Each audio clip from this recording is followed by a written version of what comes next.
Hi, I'm Femi Okay. And I'm Malika Bilal, and you're in the stream. Today, how is China cracking down on Ramadan?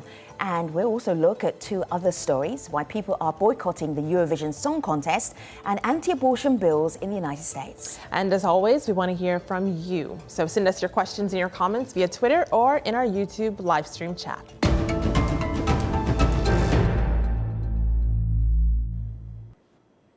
Human rights groups continue to criticize China's crackdown on Muslim Uighurs who take part in fasting and regular prayer.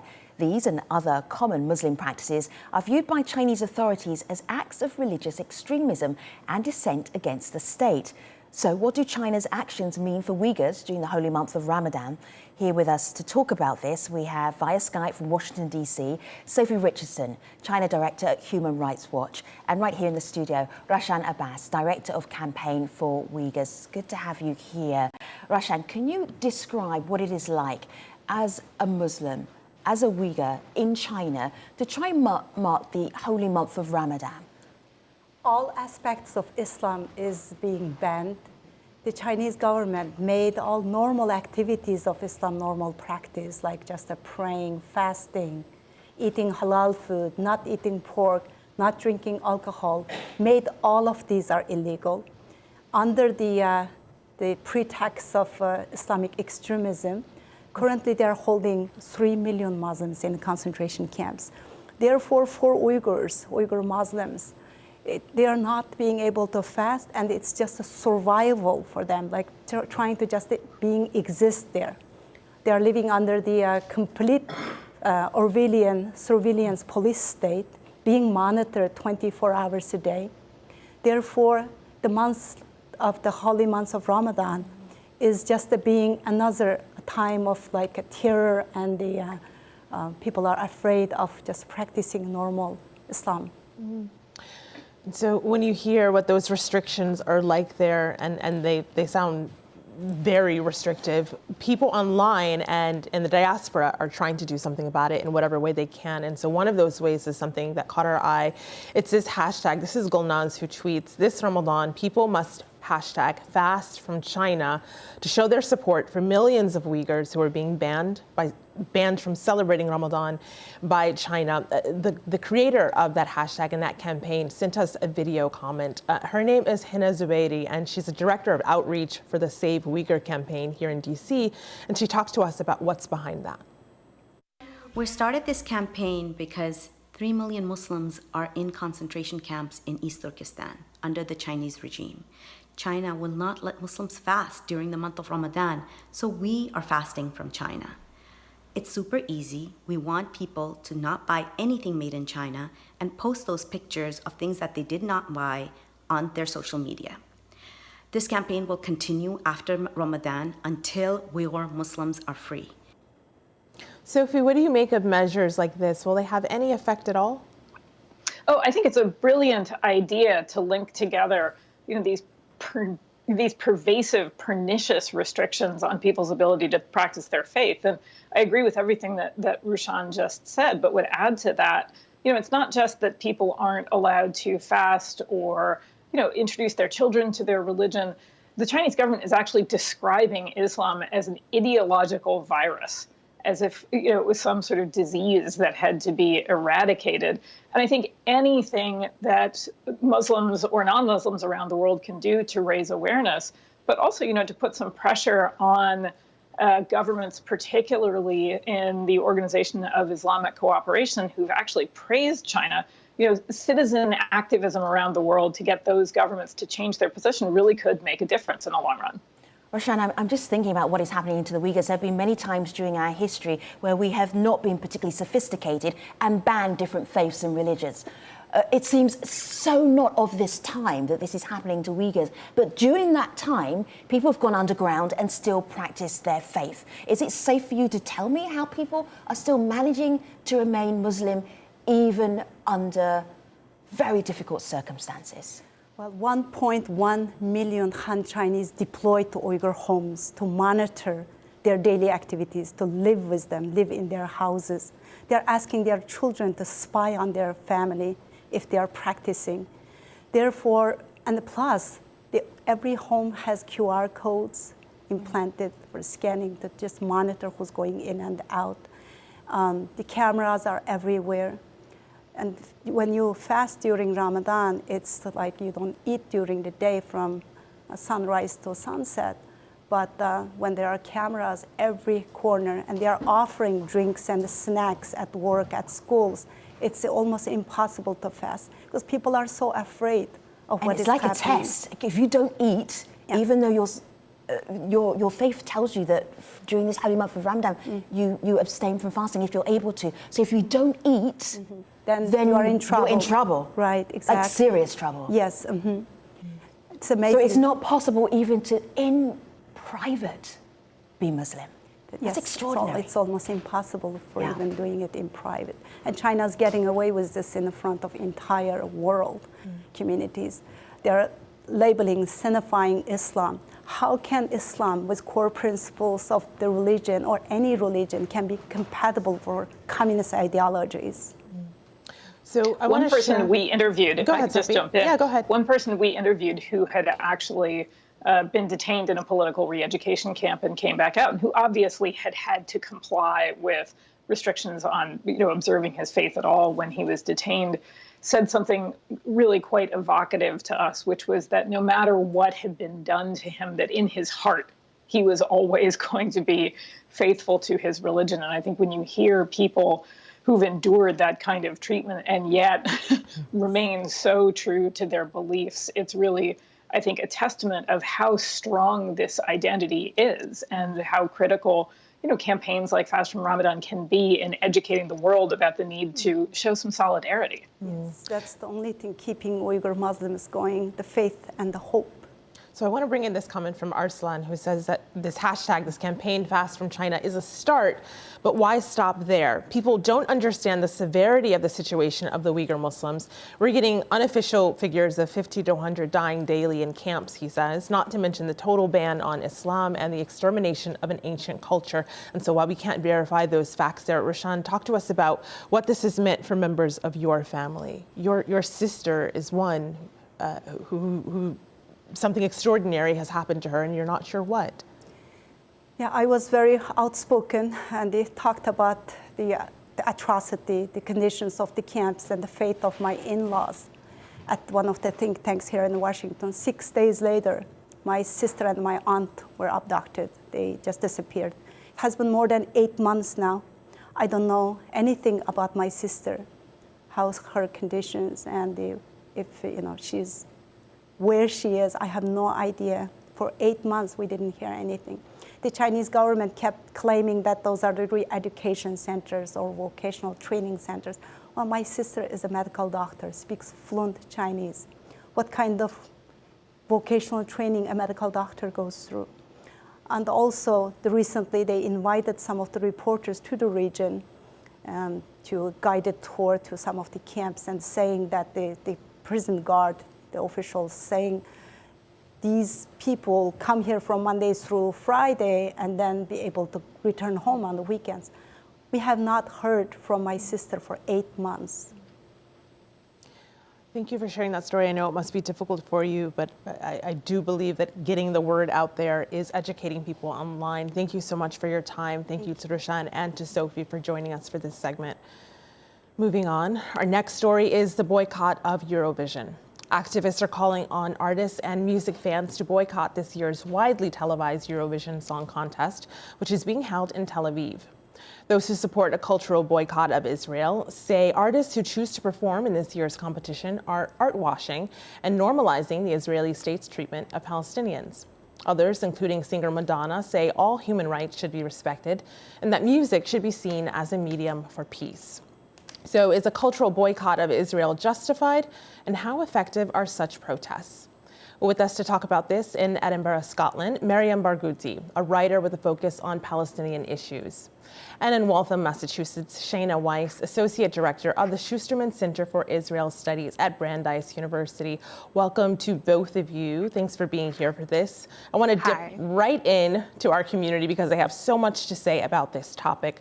The first tweet is from Martin, who says everyone has the right to support any cause they choose, whether popular or not, but no right to upset the fun of other people. Spend your time being positive or risk being a nuisance to the very people who might even support you one day. So a little bit of criticism right off the bat. Maryam, I will direct this to you. What would you say back to Martin? I think a lot of people conflate the cultural boycott with something that it isn't. The cultural boycott is to stop normalizing Israel as a racist apartheid colonial state. It is a state where it's an Israeli diplomat can call African migrants a cancer and then become the Israeli Minister of Justice. It is a state where, on average, in 2018, has killed one Palestinian child per week. It is a state that has almost 70% of the Palestinian male population incarcerated since '67. It is a state that has an apartheid wall that breaks the West Bank from the rest of the population, that has Gaza under siege for more than a decade, that has Palestinians with Israeli citizenship treated as second and third class citizens. I think everyone that experiences these hard realities will find it difficult to be positive when artists or otherwise academics entertain Israel, when they legitimize it for a temporary satisfaction, when they negate this history. Until today, Israel has not been held accountable for the mass exodus of 700,000 Palestinians. And until today, 50% of the Palestinian population is in the diaspora because they cannot return. So I want to play something because the criticism of Israel, particularly around staging and being the host of the Eurovision Song Contest 2019, meant that Israel did a little bit of publicity, a little bit of PR to say, hey guys, you should come and hang out with us. Not only are we a cool place, but we also can put a nice musical together. I'm going to show you a little clip from their promotional video, Eurovision 2019, the musical, and it comes from Cannes Public Broadcaster in Israel. Have a look. I know just what you heard, that it's a land of war and occupation. But we have so much more than that. You'll see the prices, you'll say, what? We like to call ourselves the startup nation. This is the land of honey, honey. We are the land of milk. The land is always sunny, sunny. We are smooth as silk. Shana, I'm just wondering, I mean, that song could get into the top 5 of Eurovision so easily. Perfect amount of fromage there, very cheesy. But I'm just thinking, these idea of art or a cultural boycott against how people see Israel and their relationship with Palestinians, and then using Eurovision Song Contest as a platform for that. Do you feel that's an effective place to make those criticisms? So that video is really interesting, right? Because it's actually a satire of how Israelis are trying to use Eurovision, I think, to sidestep the conflict. What's interesting to me about the issue of boycott is less so whether or not it's justified, but whether it's effective. And my concern is that a boycott plays into the hands of the Israeli right wing, and it is a blunt tool that pushes away Israelis who would otherwise be interested in some sort of peace, and pushes them into the arms of the right, which are able to use this narrative of there's no partner, there's no one for us to make peace with, and there's no one for us to talk with. And I worry that an isolated society will lash out and do even more horrible things. I think that's more telling of Israeli society than it is of whether the boycott is effective or not. That the fact that Palestinians, again, have to appease Israeli society because there's a fear that they're going to lash out is more telling of the colonial reality of Israel. And boycott historically has been utilized in various decolonizing struggles. Boycott is a non-violent strategy. So when Palestinians are criticized, when they're up in the streets protesting, or when they use armed resistance, and then at the same time criticized when they're using something that is so non-violent, that emphasizes not targeting individuals, but targeting institutions. And still that is not enough. That is not enough to hold a conversation on the meaning of justice and still adopting the notion of peace in a vacuum that does not address equality, does not address accountability, does not address justice, is not just a disservice to Palestinians. It is a disservice for any struggle in the world, any pursuit for equality, any pursuit for an end of racism, an end of anti-Semitism, an end of homophobia, an end of Islamophobia. It is much larger than just worrying about Israeli society becoming more right-wing. Miriam, here's someone who might agree with you. This is Mark on Twitter, who says, hi, I support the boycott for several reasons. I come from Ireland, where much like Palestine, we have experienced invasion, decimation, and injustice from the British. I cannot partake in a competition that is taking place in a land that is oppressing and actively killing. But with that said, Shane, I want to go to you with a video comment we got from the author of this piece. The headline is, Eurovision is political this year, as it is every year. So take a listen to what Dean told us. He's a historian at the University of Vienna, and he's currently in Tel Aviv for Eurovision. So have a listen. In the last decade, some countries have withdrawn from Eurovision due to their political tensions with host countries. For example, Georgia did not go to Eurovision in Moscow in 2009, Armenia did not go to the edition in Baku in 2012, and Russia did not go to Kiev in 2017. This year, however, there are no countries that are boycotting Eurovision, and I think what has kept fans away from this contest most of all are the high prices for tickets and accommodation. Shayna? I completely agree. Tel Aviv in Israel is very expensive. The hotels are very expensive, and the tickets are expensive as well. I think it's important also to realize that, as Dean said, right, Eurovision is inherently political. It's political every year. And what's interesting to me is that even the most outspoken critic of Israel, the Icelandic band Hatari, is still there. And has chosen to visit Hebron, to visit the occupied city of Hebron, and to make a statement while still attending. And that, to me, is really interesting, and we'll see what happens in the final competition. Ladies, I'm going to wrap up this conversation because, Shayna, you just said there, the Eurovision Song Contest is inherently political. Anyone who grew up with the Eurovision Song Contest knows how the voting goes and how that every year you can tell how is Europe doing regarding the voting.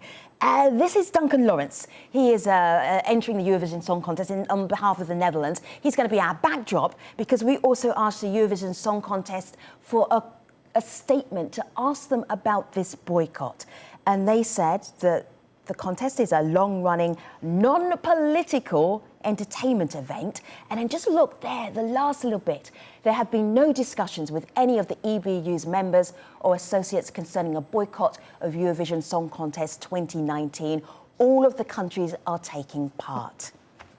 Thank you, Shayna and Miriam. Unfortunately, that's all the time we have for now, but we will continue to keep an eye on this story. Thank you for your time. And finally, anti-abortion laws in the U.S. On Wednesday, the state of Alabama passed the country's strictest law against abortion. The law would criminalize nearly all abortions unless the woman's life is in danger. It also makes no exceptions for cases of rape or incest. Alabama and at least 15 other states are part of a recent wave of so-called heartbeat bills, which ban abortions once a fetal heartbeat is detected. Have a listen to what Georgia Governor Brian Kemp had to say after he signed his state's bill into law. I understand, like the others have said, that some oppose this legislation. I realize that some may challenge it in the court of law. But our job is to do what is right, not what is easy. We are called to be strong and courageous, and we will not back down. We will always continue to fight for life.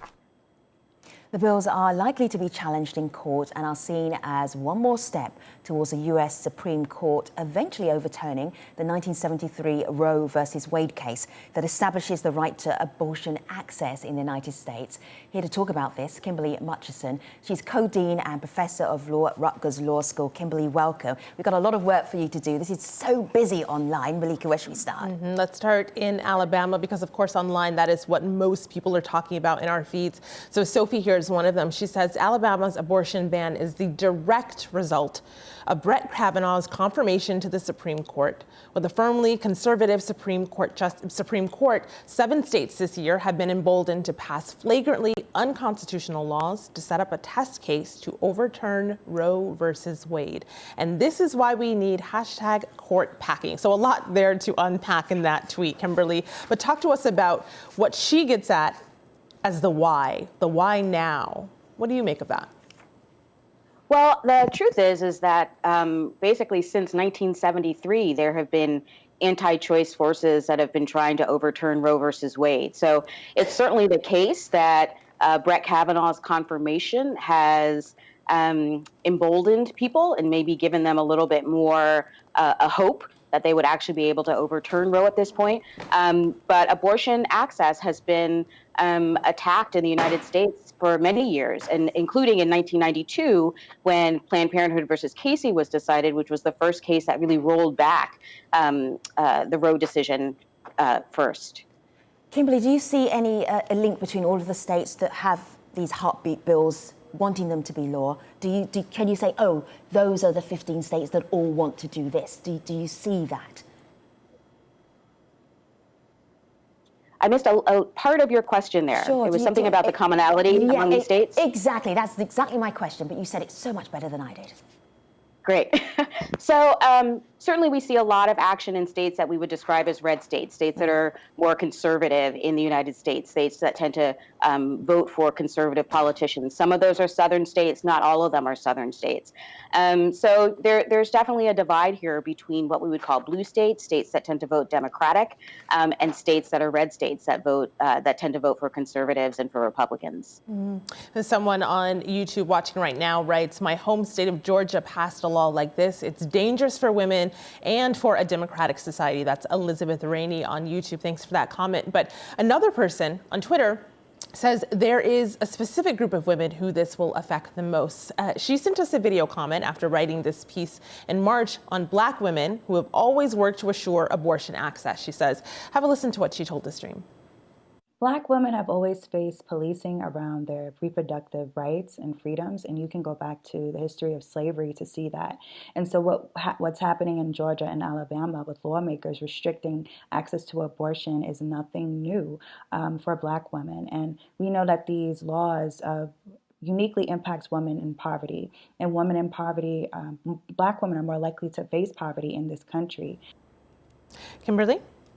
She is absolutely right. I mean, one of the things that we know for sure is that the impact of making abortion more difficult to access hits certain women much harder than it hits others. So women who are low income, women of color, particularly Black women, women who are immigrants, younger women, women who are under the age of 18.